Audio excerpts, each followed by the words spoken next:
Welcome back to Murder with the Missus. I'm Darren. And I'm Amy. And today we're going to tell you about Jason Levesque. Don't forget to smash that like button. Check out the description for the links of all of our podcast platforms, CashApp, and Buy Me a Coffee. Like, share, subscribe, and don't forget to tell your friends. Do not forget to tell your friends. You need to just put that in the beginning intro. Yeah. Do not. Do not. All right. Do not short your friends. Don't. I mean, they deserve to know too. Yeah. They should be able to enjoy this too. Exactly. All of this. All of that. All of this. All of it. Sorry. All right. If you're watching the video, you got to see the shake. Oh, I didn't even get to see the shake. Oh, the moneymaker. Yeah, it's the moneymaker. Now, neighbors. Am I right? I've never been a fan of people Good Lord. living that close to me. I've not, and you know I am. I don't think I'm alone in that either because I rarely hear anyone say that their neighbor became their best friend. And Nope. I think, no. And I think the older I get, the worse it gets too. Turn the lights off, hide, Do not let them see you outside. get low.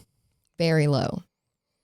The case that we're going to talk about today has been referred to as the bad blood shooting because it is between two neighbors who also never reached bestie status. So let's get into it. We're going all the way to Rochester, New Hampshire, and all the way back to April 4th of 2024, so a whole year ago. Rochester is having a snowstorm. Some 18 inches of snow has dropped. So this is one of those times where plowing and shoveling has to be done multiple times a day. Because like you shovel out your car out of the driveway that morning to go to work, but by the time you get home, your driveway's gone. It's gone again. So you have to do it. And that happens. That's the New Hampshire life. Very true. Very true. The Google says that they average about 60 inches of snow a year. Good God. Yeah. So to them, this is not that big of a deal. They're still going to work. They're still hanging out. Like this is mowing weather. Exactly. Barbecue weather. Yeah, that's what Canada says. But Hey. So I was like, this is golf weather. yeah, I bet they are. Just after 10 p.m. that night, a call comes into 911 because there's been a shooting. 41-year-old Jason Levesque has shot his neighbor, 37-year-old Kyle Violet, 6 times after an argument over plowing that snow. Luckily, there is a cop in the area with military training who arrives on the scene just a couple of minutes after the call goes out, and he immediately starts rendering aid. The first thing he sees when he looks at Kyle is that he has been shot in the face. They do what they can at the scene to get him ready for transport, and he is taken to Frisbee Hospital. He is admitted at 10:30, and he is still alive. He is anxious, pale, confused. His blood pressure is critically low, obviously, but alive. They have to paralyze him, sedate him, and put him on a ventilator.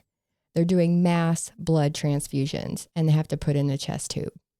He has 2 gunshot wounds to the left chest, one that is just below the clavicle and one under the left lateral chest wall. He has a shot to the lower abdomen, just inside of the hip bone, somewhat involving this left scrotum and penis, one to the jaw, and one to each buttock. Not the nuts. They got the nuts. Oh, my God. Yeah, it's pretty bad. He's had 2 units of blood within 10 minutes of getting there.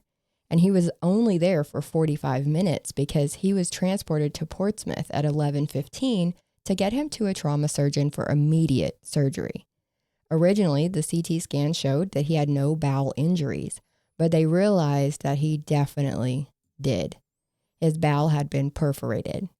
So he gets that fixed at Portsmouth, where they take out part of his intestine, lower bowel, the scrotum, and the left testicle. They also had to put in a second chest tube. He has bullet fragments everywhere. And he's got a pneumothorax, a hemothorax. So that's where there's blood and air outside of the lungs.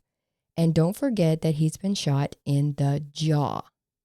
He had a mandibular fracture and pulmonary hemorrhaging. So your carotid is at your jaw, and it splits into 2 different arteries at that part. And his external artery, the one that goes to your face, had been cut in half. Portsmouth is a level 2 trauma center, so they were able to fix the bowel and things like that. But for that artery, they needed to have it repaired, and that required a vascular surgeon. So he then had to be medevaced to Boston for surgery on that because they are a level 1. I mean, it's amazing. It's amazing he's still alive. I mean, know. This is kind of crazy already. Yes. You just jumped right into it. And I did. And everything else. I did. I'm like, right out the gate. Let's talk about it. Just this shock. Dude's having a bad day. This is a shitty day. Poof. Dozens of doctors had to work on him to keep him alive. He was in ICU for over a month, but one of the doctor's summaries in his file said, the injuries caused a high level of complex decision-making to assess, manipulate, and support treatment of vital system organ failure. Like the way the prosecutor described this is he was as close to death as you can get without having a funeral. Like he was knocking on the door. He is in a wheelchair now and still has a bullet in his neck, near his pelvis, and near his heart, according to him. Because remember, we've talked about that before. If they don't have to take it out or it's too dangerous to take it out, they will not. They will just leave it there. Yeah, I mean, because it like shows on TV, where they, these TV shows where they take the time and they're picking every bullet out. Mm-hmm. And in real life or whatever, they don't have the time to do all that because they're trying to save your life. Yes. So they're doing what they have to. Yeah. And sometimes, some get saved or, get left behind. They have to. Yeah. And sometimes it's like in a position where if they pull it, it might be worse. Exactly. For you. And so they just leave it in there and you got to hope for the rest of your life it doesn't come dislodged or something. That'd be my fear. Yeah. Is that I'd just be like on a roller coaster or something one day and all of a sudden that bullet would pop out of its spot. Anyways, he said he is in pain every day, that the bullets shattered when they entered his body, turning 6 shots into basically 11. And I know what you're thinking. What about Jason? Like, he did the shooting. What's he doing? So back at the scene, he actually waited for the cops outside of his house. He actually unloaded the gun into Kyle. So he just removed the clip so it was separate from the gun. He put his extra clip into his bag in the back seat, and he was very cooperative with the police. He wouldn't actually get arrested until 4 days later and was charged with attempted second-degree murder, second-degree assault, and reckless conduct. Now, he does claim self-defense, but there were 2 issues with that. 1, Kyle didn't have a weapon, so take that into account. And 2, all of the bullet holes that the doctor mentioned, that I just mentioned to you, came from behind. So you're shot in the back. He was shot in the back. The entries of the bullet holes came from behind him. And so what we were hearing about it in his chest, in his hip, those were the exit wounds. Gotcha. Yeah. So let's go to court and talk about how we got here. To give you an idea of the area, these houses are close. If you're on the video or if you're listening to the podcast, we've made this our case pick. So you can literally see Jason's house is on the left, Jason's house is on the right and Kyle's is on the left. Yeah. Yeah. So they're very close together and they are right on the road. There's no front yard. So like I say, if you look at them, they're literally separated by by Kyle Violet's driveway. And then there's like this little small patch of grass up against Jason's house. The front of Jason's house is front steps, sidewalk, street. There's literally no space. Now, Jason has lived here for 17 to 18 years at this point. He has a 19-year-old daughter, Kira, who lives there along with his parents, lived there as well at the time of the shooting. And his 5-year-old nephew was also in the house that night visiting. But Jason has been a single dad to Kira since she was in about 8th grade. He's the one taking her to practices and to all of her events. They are very close. About a year and a half before the shooting is when the Violets moved in next door. Now, this is Kyle and his partner of 22 years, Angela. They have a 17-year-old daughter, Kendra, and a younger son, which we don't mention his name because he's still a minor. Yeah. But they didn't want to. So when they moved from Farmington to Rochester, the kids didn't want to leave their school or their friends Kendra was about to go into her senior year. She really didn't want to have to spend 1 year getting to know a new school on top of trying to graduate and deal with all the senior year stuff. So they would stay with their grandparents in Farmington, and they would come to Rochester on the weekends and breaks to stay with their mom and dad. So with all the snow at this time, the kids were out of school. So they too were home the night of the shooting. So both houses were full. Both houses were full up. Yeah. You got people everywhere. And Jason works as a snow plower. So he drives he couldn't remember if it was a 2019 or 2021 Ford F550 turbo diesel with a 9.5-foot plow on the front and a box spreader for salt. He said that he found out at 6 p.m. the day before that he had to go in for a plowing shift at 10 p.m. Then he worked for a 24-hour shift with no breaks. Now, a lot of people have disputed this version because it's kind of against the law to work somebody 24 hours without a break or lunch or, some type of reprise, whatever, some type of break. You can't just work 24 hours straight, but he says he did. Now, on his way home, it's about 9:30, 10 o'clock at night. He picked Kira up and gave her a ride home. So she was working at a pizza place. He stops and gets her so she can safely make it home. When they got to the house, they made a couple of rounds up and down the street in front of his house, so he still had Kira in the plow with him. And this, of course, as you plow, piles up snow, right, in some areas. It's pushing it off the road, but it's got to go somewhere. So it, is piling up on the side. So when Kyle looks out, he sees the snow is piling up at that telephone pole. So you can see that right at the corner of Jason's house is 2 telephone poles, or are 2 telephone poles.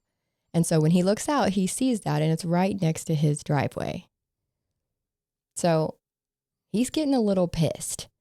The Violets would testify that they were waiting for one of Kendra's friends' fathers was going to come and plow their driveway for them so they could get out and go to work the next morning. But remember, it's 10 o'clock at night at this point, so it's getting late, and they figure that he just wasn't going to make it.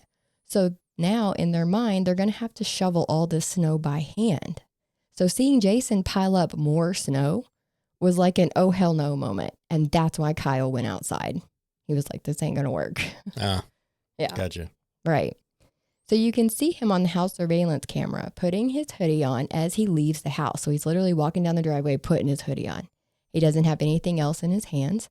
Nothing is falling out of the hoodie. So keep that in mind. They made a whole point of that nothing was in his pockets because it would have fallen out, right?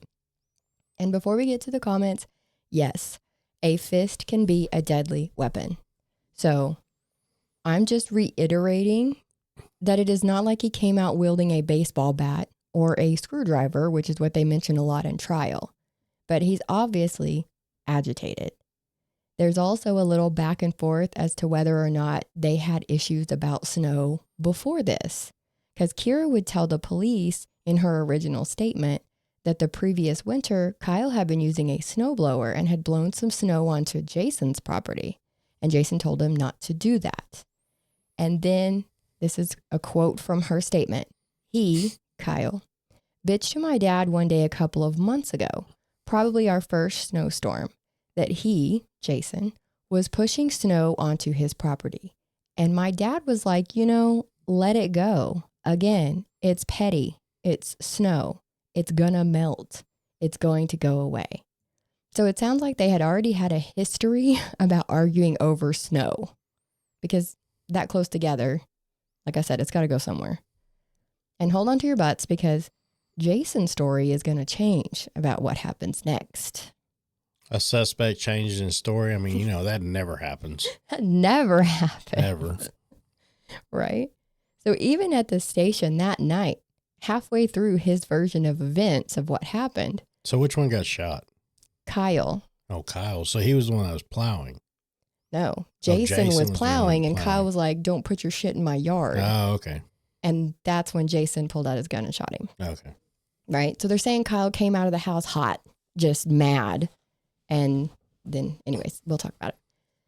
So like I said, halfway through his version of events with the cops at the station, they took a break, right? Because it takes a long time, hours and hours. Yeah. Well, the detectives come out of this interrogation room, and the other people that had been working this case had actually gotten a hold of some of the surveillance footage that shows pieces of what happened. So they're actually able to go out and see that Jason's story he's telling is not adding up with what they see on video, right? So they know he's not telling them the truth. Yeah. Jason's Plow is a big 4-wheel drive truck, but you have to manually change it into 4-wheel drive by getting out and turning the switch at the front wheels of the truck. Manual. So it's a manual hub lock-in. So it's what he said. Okay. Those words. Yeah, So that's what mine is. Mine's an F-250, but it has the manual hubs on the front. Okay. So, and his is F-550. So, I mean, it's not a lot of difference. Just a little bit bigger truck. Just a bigger truck. Yep. So he is leaning down at the front wheels doing that when Kyle comes out of the house. Now, keep in mind that this whole interaction happens in seconds. The prosecution would say 11 seconds is how long this took. That's wild. He says Kyle comes up yelling about the snow.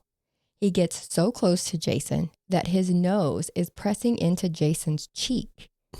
His defense attorney would later describe this as face-to-face. No, it was more like face-on-face. But Jason says that Kyle tells him, if you leave that fucking snow in front of my fucking driveway again, I'll fucking kill you and your family. Damn. Yes. Yes. Now, I hate when people talk like that, when they take it that far. It just has always bothered me because I'm like, that's not something you say to people. And it's not that serious. It's snow. Yeah. I mean, it's snow. But I mean, I can understand getting pissed or whatever, but not to the point of threatening and everything. Yeah. I mean, it's just like you said, it's snow. It's snow. It's just like, go out there and be like, hey, can you not cover my driveway? Right. Can you try to redirect it just past the driveway? Right. I mean, like something. I mean, hell, nothing else. Put it in front of the house. Right. There's a whole front right there on that street. Yeah, you can see it on the picture. But keep my driveway clear. That's all I ask. Yeah. That's not too much to ask, right there. Because in a couple of days, it's going to be gone. Yeah. Now, not Kyle. Sorry. But I'll watch some of these Plow videos and everything. Them dudes, they don't give a damn. No, they don't. I mean, they'll cover cars. Yes. They'll snow plow down through there, and I mean, they're covering people as they're going by. Yeah. They don't give a damn. No, they're just trying to get the job done. Yeah. Now, Jason had just started carrying a gun with him when he plowed at night, because earlier that year, behind the Home Depot where they meet, park, get salt, they do their plow shit back there, some stranger had come brandishing a machete. So he started carrying his gun for protection when he was out. When Kyle allegedly said what he said, Jason said he pulled the gun out and it only made Kyle angrier. Yeah. He said, as soon as I saw that look in his eye, I knew I had to protect my family and I pulled the trigger. Now, he says he thinks that the first shot hit him. How as soon as he saw that look in his eye. The look in his eye. Did he turn to run towards that guy's house? We will get into that, yes. Because remember, his story changes as he realizes that the cops can see what actually happened. So we're going to have different versions. But this is what he's telling them that night. Mm-hmm. That he thinks that the first shot hit him. Thinks. Okay. He said that Kyle flinched, but he didn't know if it was because he was hit or if it was just a noise. He said he reacted to it. That was the best way he could describe it. He says Kyle turned and walked away, but then turned again and came back at him. So he had to shoot 5 more times. So where'd the first shot hit? I thought that was very important too. Oh, the first shot was in the jaw. Wow. Yes. Well, I call bullshit. So he's like, I don't know if it hit him or not. You completely obliterated this man's jaw and you don't think you hit him? Like, I don't know. It could have flinched because of the sound. What? Anyways, I know shock is a powerful thing, but I'm finding it very hard to believe that he was shot in the jaw and barely flinched. Yeah. That might just be me. I can't see that he gets shot in the jaw and then turns around and comes back at him. Bum rushes him. Yeah. I could see him running away. Yes. Yes. Not only that, but then they came at you, right? And you have to shoot them 5 more times. Like, there's no way. There's no way. But like I said, he's telling the story, and then they take the breaks. The cop sees it on surveillance, and so they're able to, be like, you're wrong. So when they come back in, they know he's telling them bullshit. Now, the surveillance footage itself has not been released. It was shown to the jury in court. So they had like a TV, and the angle from the court TV cameras, you could see like a kind of side view of the TV, but there was also a glare. So it was really hard to make anything out, which is usually how it is. And they don't release everything these days, so I don't know if they'll ever release that footage. But this, to know what really happened, we're going to have to rely on the prosecutor's explanation of it. And so we're going to get into that. But right now, let's take a quick break to hear from our sponsor, and then we'll get into the details. All right. Just hang in with us, and we'll be right back. BRB. Did you hear what happened last night at the laundromat? No, what? Some clothespins held up a couple of shirts. Oh, God. That's a good one. Now, when it's cold outside, do you like to pull out a pair of warm sweatpants straight from the dryer and put them on? Yeah, it's nice and cozy. Wouldn't you rather do that at home and not in a laundromat? Oh, God. If you live in an apartment and need a washer and dryer that only you can use, get a pin. You can go to My Laundry Solutions, the #1 choice for washers and dryer rental. They're in Tulsa, Oklahoma, Springfield, Joplin, and Kansas City, Missouri, Sherman, Dallas, Houston, and Lubbock, Texas. Their newest location is in Fort Worth. They have more locations opening in Texas in 2025 and 2026. No credit check, free service, professional installation, and your account's available online, all for about $1 a day. Go to your leasing office, go to mylaundrysolutions.com, or call 800-535-4411. Stop being taken to the cleaner and give them a call today. Give My Laundry Solutions a call today. Just call and say hi. Yep. And if you guys are interested in doing an ad on our podcast, just email us at dna.truecrime@gmail.com. and we can get back with you with what we do and how we do it. Yeah. And we can actually make the ad for you, and then we'll send you a audio of it and see if you like it and go from there. All right. Professional. We try to. So back to the story. Okay. This is what was on the camera footage according to prosecution. Kyle confronts Jason. Kyle walks about 15 feet away and is gesturing to the snow and into the truck and back and forth. And he's pacing while he's doing this. Like, don't put your fucking snow from your fucking truck in my fucking driveway. Remember? That's how he said it. Mm-hmm. Okay. He takes 4 steps towards Jason. Jason steps away from the truck and toward Kyle, holding the gun up in a 2-hand stance. Kyle stops, then turns away. As he is turning, that is when Jason shoots him in the face, and Kyle falls to the ground. Now, see, he failed to mention that Kyle fell to the ground. Remember, he just came bum rushing back at him. Now, as he tries to crawl away, Jason advances on him, and then he fires 5 shots into Kyle from behind. The video footage is not able to pick up the conversation between the 2 men prior to that shooting, but you can clearly see the interaction according to them. You can hear the first shot on the audio. There's a 5-second pause, which is when he is advancing on Kyle while he's on Kyle while he's on the ground. And then you hear the next 5 shots in rapid succession. Oh, yeah. So, self-defense. Obviously self-defense. I mean, right? he went at him Dirty Harry style. Absolutely. 2-handed stance. So, Yep. Charlie's Angel style. Yeah, yep. Charlie Angel. Now, he told the cops, remember, that he could tell by the look in Kyle's eye that he was angry and that he looked like he was going to come back and fight him. So he pulled the gun out. On the ground. Mm-hmm, yes. On the ground. Yes. Yeah, crawling away. He looked like he was coming back at him. This is what he was saying before he shot the first time, right? Whatever. So the look in Kyle's eye, he knew he was going to be in trouble. So he pulled out the gun because he could tell it was a you or me situation. That's what he said. Kyle was coming at him in an aggressive way.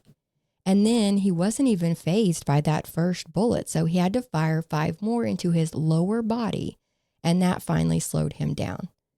He turned and started walking towards his house, holding his stomach. Now, when I say his, he was saying Kyle was walking towards Jason's house. And Jason didn't realize that the cops knew that he was making all this up. Like, they just let him keep talking. And the cops are sitting up there going, sure, buddy, sure. Yeah. So at trial, the defense points out that if Kyle had stayed on his own property, none of this would have ever happened. I mean, they came out in their opening statement saying Kyle had a heart full of hate, a brain that was bathed in rage, and a mouth that was spewing venom. Spewing venom. Yes. They called him a raging maniac and said that if you reasonably believe that someone is talking serious to you, that you get to react serious. Do they have the stand your ground laws there? I wondered that too, so I looked it up, and yes, they do. So NHRSA 6274 says a person may use force in self-defense if they are reasonably believing it is necessary to prevent imminent death or serious bodily harm to themselves or another person.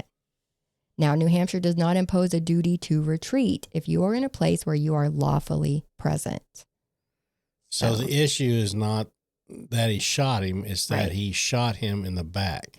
Right. It said he shot him 6 times, and 5 of those were in the back. Well, I mean, that's pretty much anywhere. Yes. I mean, you know, if we have an intruder in our house, right, I have pretty much full legal right to protect my house. Yes. But if he is retreating and running away, right, I cannot shoot him in the back. Because he's no longer an imminent threat. Exactly, because he is going away from me. Yep. So if I did that, then that puts me in the wrong. Yep. And, you know, it's just really freaking touchy. It's really touchy. And, I mean, this dude right here, he was kind of, I think he's kind of in the wrong. I think he went just a little too far with this shit.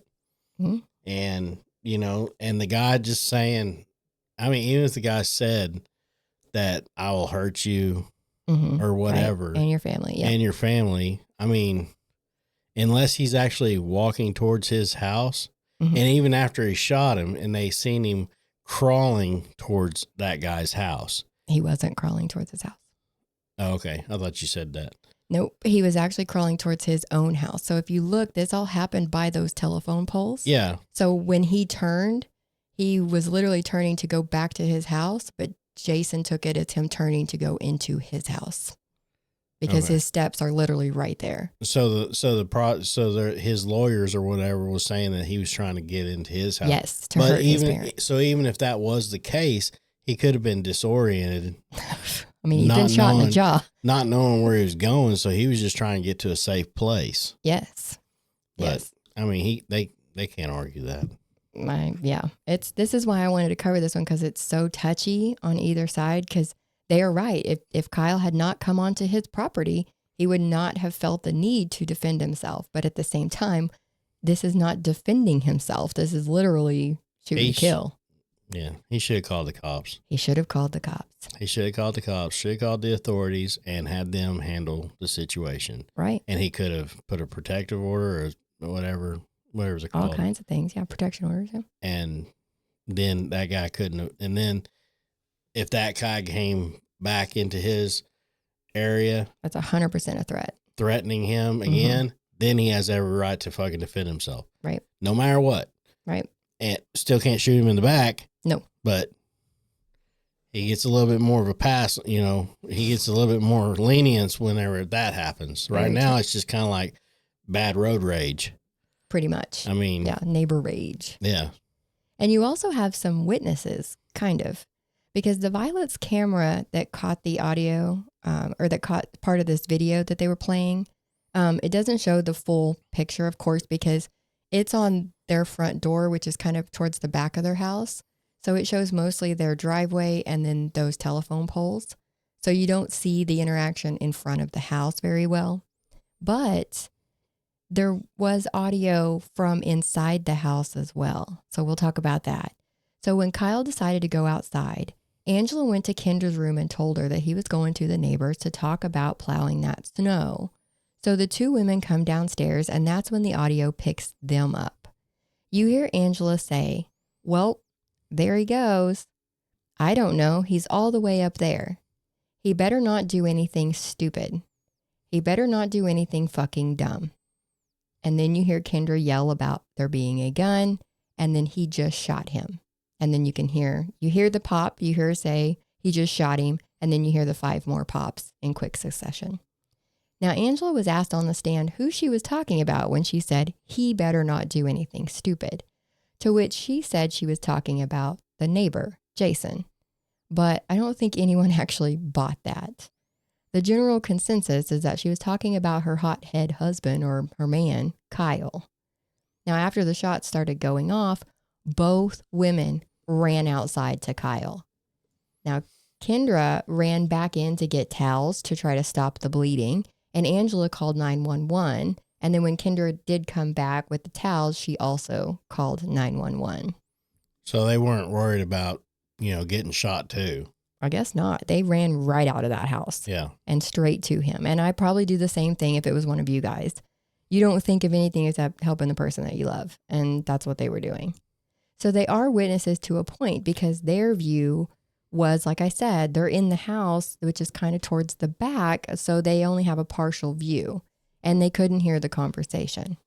But remember that Jason's daughter, Kira, was in the plow truck with him. Mm-hmm. So both of their teenage daughters were technically witnesses to what went down that night. And that's fucking sad. Yeah. But the judge out of nowhere started giving instructions to the jury that sometimes testifying in court is stressful and people can request that they be allowed to have a comfort animal with them when they testify. Oh my God, is this the bunny? I showed you.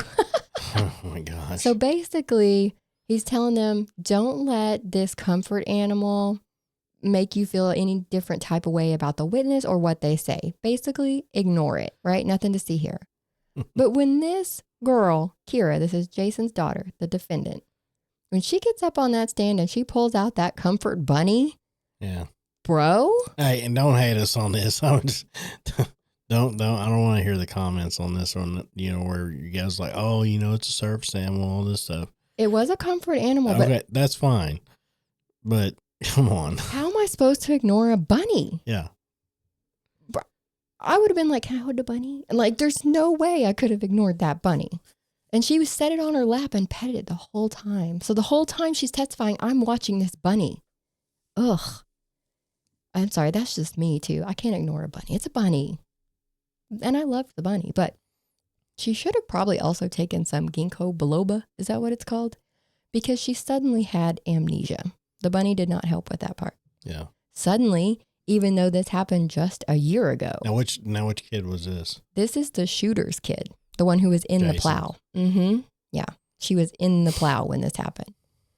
So, like I said, this was only a year after the shooting. So you would think that she'd remember a little more, but she didn't even remember what she told the cops the night of the shooting. And I can understand that it's a traumatic event, right? She's the one who told the cops that there was at least 2 prior incidences where the men had argued about snow. Now she doesn't remember there being any prior incidences. I wonder if she had this bunny before. She did. She suffers from severe anxiety. Okay. Mm-hmm. Well, that's what I'm wondering. I'm wondering if this was like a tactic.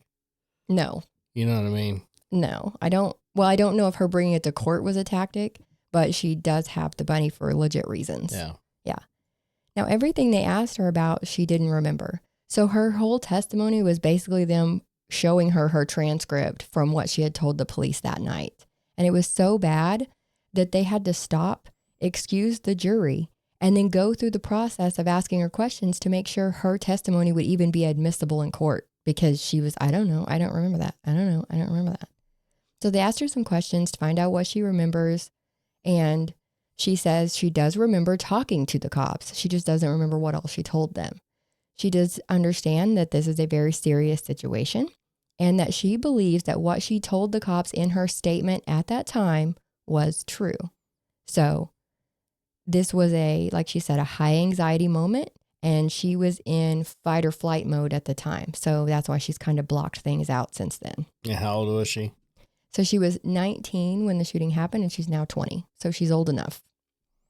The prosecutor, they went ahead and let her testify because they could use her statement. Since she said, I do believe what I said in that statement is true, they were allowed to go ahead and use that statement basically as her testimony. Yeah. Now, the prosecutor asked her if her anxiety would cause her to lie, and she said no.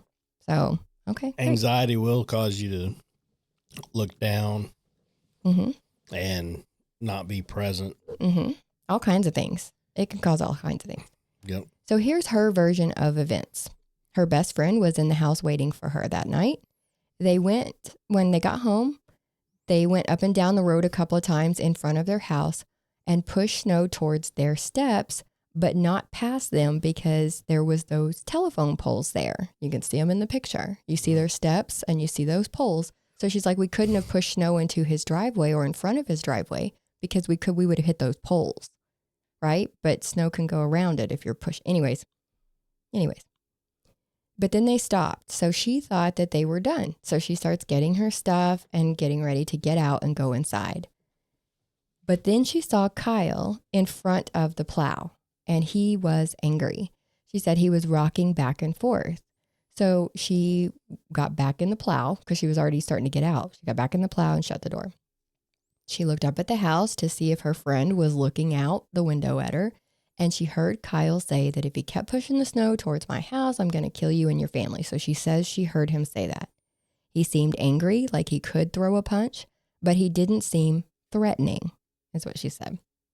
She did somehow remember saying that part to the cops, though, so I'm not sure.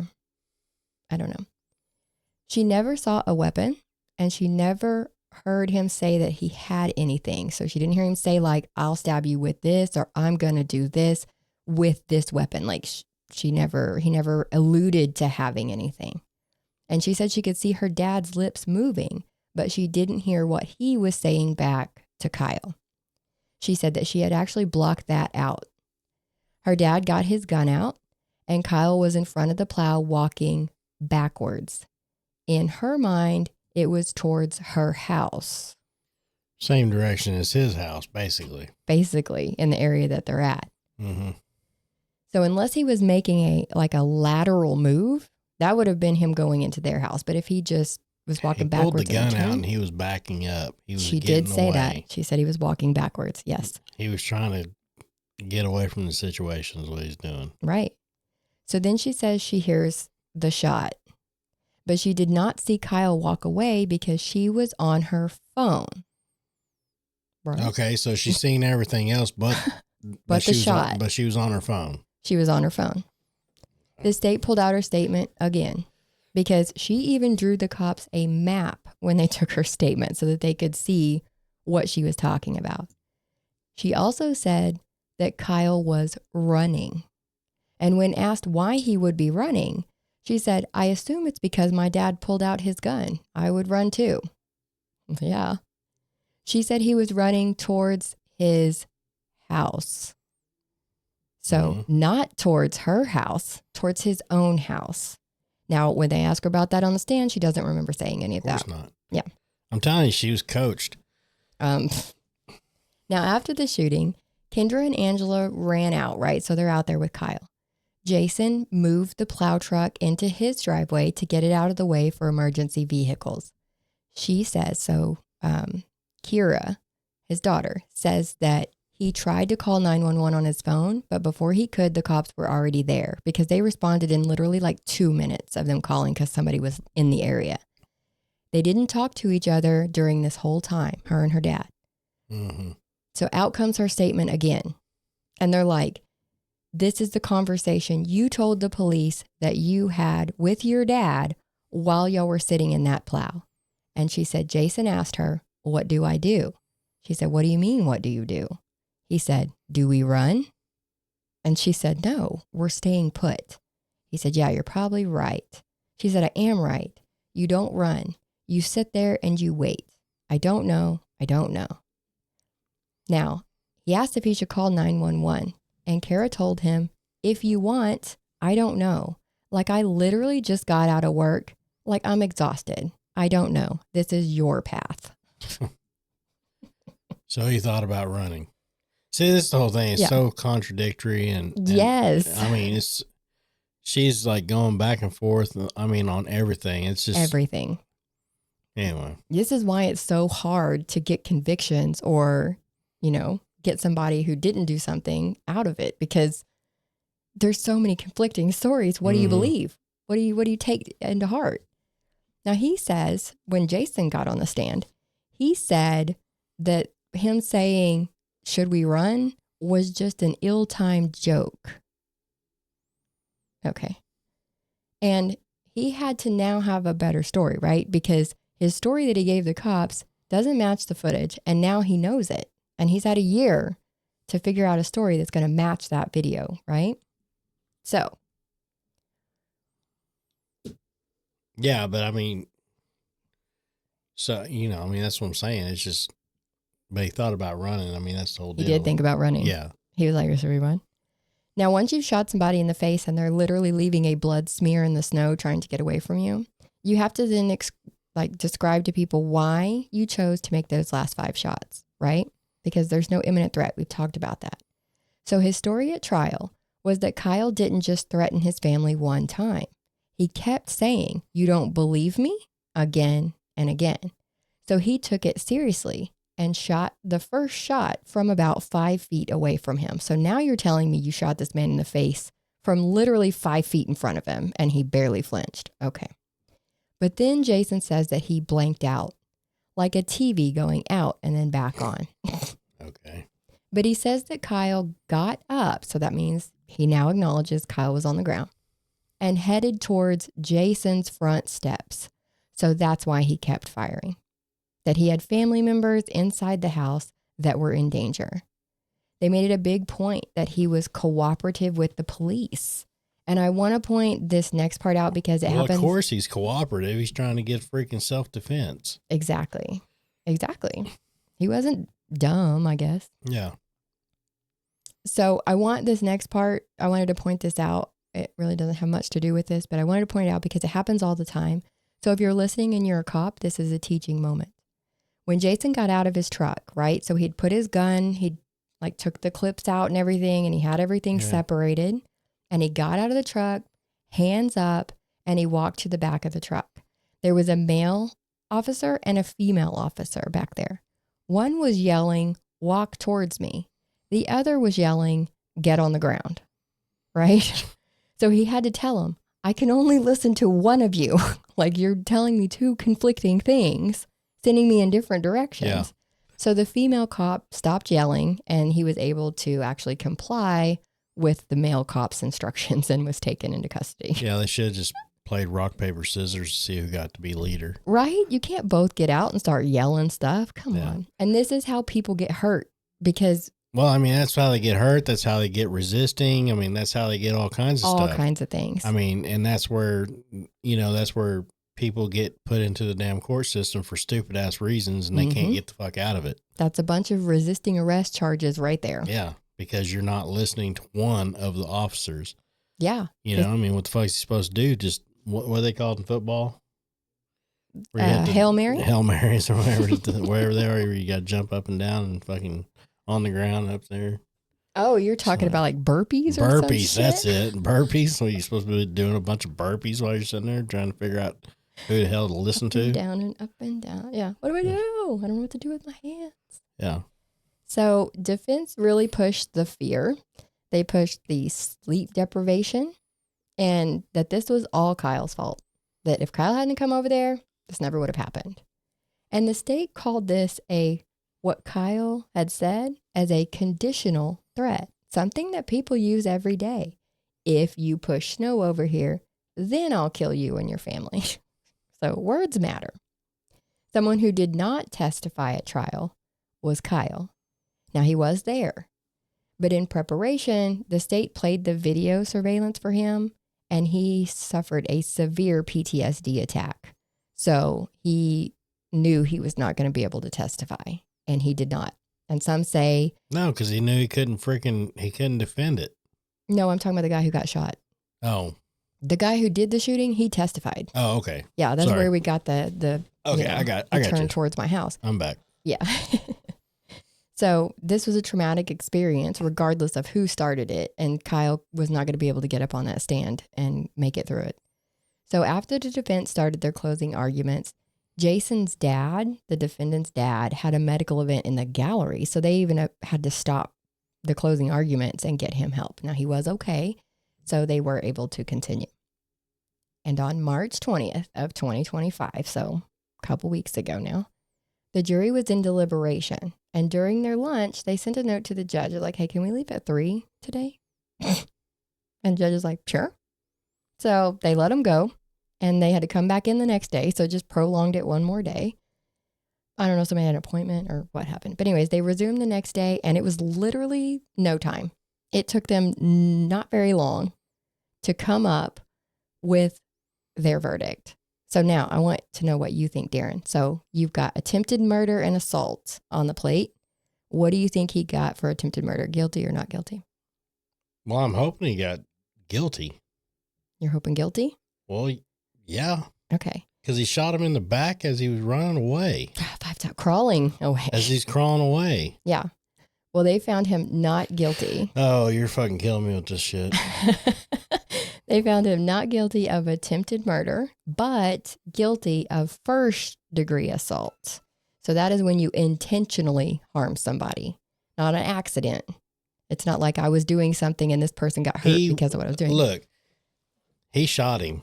He shot him. Right in the jaw. Yeah. When he shot him in the back, it was basically it's the law where it's, as long as there's nobody there, to sue you, but it's one of them deals. Well, if you ain't there to talk, there ain't nobody, if there's no witnesses, that type of deal. So he shot him the rest of the times in the back trying to finish it. Yes. And everything. Yes. So because basically he knew that whenever he shot those other times and everything, he knew that if he died, then there was no witness. There was to that. Yeah, nobody to dispute his story. Exactly. Yeah, right. Except they had that surveillance footage. Whoops. There was actually several angles. And he could have angled it however he wanted, even with the surveillance footage. That is true. I mean, because the other guy's not there to defend himself. It's 10 o'clock at night. It's dark. Yeah. But I mean, that's what I'm saying. But the only thing that screwed him here is that the guy lived. He lived.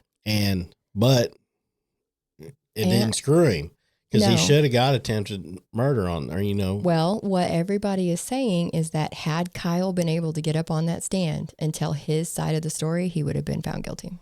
That's what everybody believes. Yeah, but then again, it's like they let this girl up there on with her support bunny and everything. Love that bunny. And and so he's having traumatic.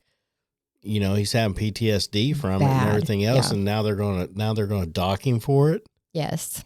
Okay. Well, I mean, what can you do? But they didn't read his statement. They didn't admit his statement into it, which I guess that he'd have to be on the stand for them to do that. But golly. No, they don't. I mean, they can be like, he's not going to testify, but we do have a written statement from him. Well, the prosecution used his version of events as to what they did in their opening statements, and that's what they pushed the whole time. So either way, it was not enough. It was not enough. Yeah, it was not enough. And I will say that the first degree assault does carry up to a 15-year sentence. So it's not technically a light sentence, but still not enough. It's still not enough. And the attempted murder charge that he was being held on is what he was held without bond for. So he's been in jail since this shooting happened, like 4 days after, because they wouldn't set him a bond because of the attempted murder charge. Now that that's gone, he's been acquitted of that. Now his lawyer was like, okay, great. As soon as they said not guilty, he's like, we want a bond hearing because he needs to get out while he's waiting for sentencing. So that hearing, like, no, they said it. They have to. They have to. Off. So the hearing was on the 1-year anniversary of the shooting. So it was on. He's a flight risk at this point. You could say that. I mean, the girl, they was talking about him. Want to run? Want to run? Think we should run? And everything. That's a flight risk. Yeah.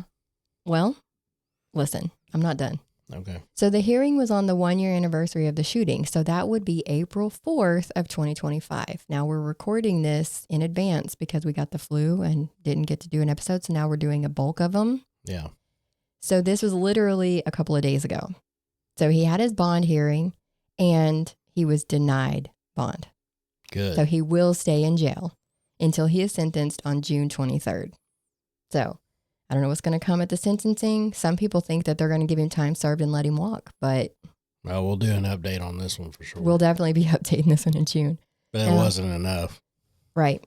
Well, the defense attorney is saying that family man Jason is not a threat to society or his neighbor Kyle, because you got to think if he gets out on bond, he's going home to right next door to Kyle.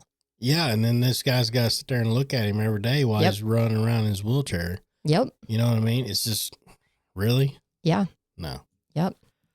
Now, the judge felt like that was an incorrect statement, that he would be a detriment to the neighbor Kyle. So he went ahead and did that. Plus, I don't remember them saying this in court too much. Maybe I missed it, but Jason, the shooter, did have a former domestic violence conviction. So he was not even supposed to own a firearm. Huh.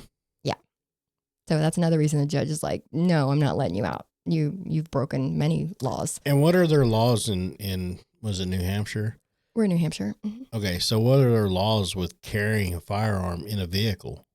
I don't know, because he wasn't supposed to have one at all. Well, because some states will let you have them in your house, but they will not allow you to carry them in a vehicle. Oh, well, in this case, it didn't matter because of his prior conviction. He wasn't allowed to have it anywhere, so they just went with that. Yeah, yeah. But that is interesting. I probably want to look that up when we get done. I think in I think it's Chicago. Illinois? I think it's Chicago, or in Illinois or whatever. I think it's like, I mean, now I think it's different, but a long time ago. But it was you could have them for protection into your house, at your home, but you could not. You wouldn't, like, if you got caught with one in your car or whatever. It was a big deal. Offense. Yeah, big deal. Yeah. So as you noticed, this is another one that had a very split public opinion. The state pointed out that their interaction, remember I said, was only 11 seconds. So now that you've heard all these versions of stories, and you know that there was a 5-second pause in between the first shot and the last 5 shots, that means there was 6 seconds that they actually interacted. So is that enough time for Kyle to threaten Jason's family 3 times? Like, according to him, he just kept repeating it over and over and over.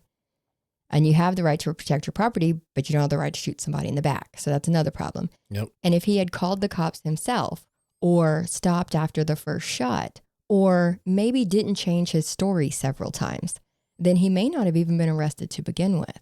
But because of all the issues that popped up, it's just one of those things. But we want to know what you think about this one, because it is so split. Be respectful, though, in the comments. Everybody's entitled to their opinion. Yeah. And like we said, this is another one we're going to watch and update, because I couldn't wait to talk about this one. I have a very problem with being impatient, and I needed to get this one out. And we get some comments on here and everything. It's like, oh, we already found whatever loopholes, or we found stuff wrong with your deal. And the whole thing is, we don't get everything in here. Yeah, that's usually where they're, oh, you didn't talk about this. Well, I can't talk about everything. We hit the main topics and everything. And that's what we try to do. We try to hit the main topics because we're trying to keep everything under. We try. Yeah, this one right here is going to run about an hour. Sorry. But do your own research. We're here to tell you the story and give you the bullet points, basically. Talk it out. This is what's wrong with it. This is what we see as problems and things like that. But always do your own research. Yeah. Get in there and dig in like we do. And if you guys have information that we can add on to the next story whenever we do the update, send it to us. Those are other comments I love to see, is when people are like, what about this? And keep this in mind and blah, blah, blah. And they start like putting out other facts. And I'm stuff that actually helps. Yeah. And I'm like, sometimes it's stuff I don't know because it's gossip or rumors. Yeah. Okay. Because I'm not from the area. And I can't talk about that on the pod because, well, that's not a fact. I can't. Exactly. Anyways, if you do like our content, please like, share, subscribe, and hit the notification bell so that you get notified when a new episode drops. If you would like to support the channel, we do have Cash App at $MWTM pod. And we also have Buy Me a Coffee at buymeacoffee.com/MWTM. Mm-hmm. So, don't forget to tell your friends. Mm-hmm. Tell them. If you guys like the podcast, share it with them. Yeah, they probably will too. And then go to our other channels and make sure they like, share, subscribe, and follow us. And we're just looking for subscribers. That's what we're looking for, the main. So yeah, holla. until next time, guys, we'll see you. Bye.